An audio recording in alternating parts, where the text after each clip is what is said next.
Hi, my name is Sophie, and today I'll be talking about the difference between Japan and American sushi. We'll talk about 4 different components. We'll be talking about appearance, size, sides, and flavor. So the first one we'll be talking about is appearance. So there's a clear distinction between American and Japanese sushi. As you can see, this one is wrapped with the seaweed or the nori on the outside.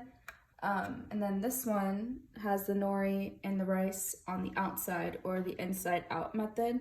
You can also see how simple this one is. It just has fish and rice. This one has fish, rice, cream cheese, veggies, and then some type of special sauce. For flavors, American flavors are a little bit more bold. So you can see in these two, they're a little bit more fancier. These don't have tempura on it, but a lot of American sushi does have tempura crunch on it.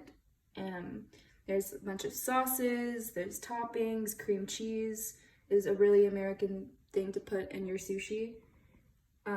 As opposed to Japanese sushi, which is just typically fish, rice, and vegetables and seaweed. Also, when you go to a sushi restaurant or a sushi bar in Japan, typically they'll recommend the freshest fish, and that's how you order, not just however you want to order. This is more of a typical sushi piece of Japan as opposed to these. These are more American.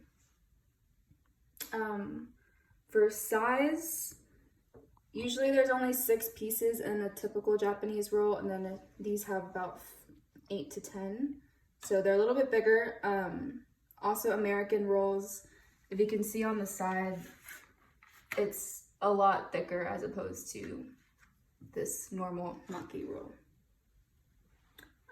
It's also not recommended to order in bulk in Japan, so ordering all of this is a lot just because the fish tends to oxidize when it's left out and the rice gets dry. Usually you order a piece by piece, so just like a little piece like this. And then for sides, there's a little bit of debate about what kind of sides were served with each sushi. So ginger is used as a palate cleanser. You don't really put the ginger on your sushi. Soy sauce is usually served with it. Normally you don't want to get the rice like super brown from it. And then wasabi, there is debate around wasabi, whether you should put it on your sushi or whether you should mix it in with your soy sauce.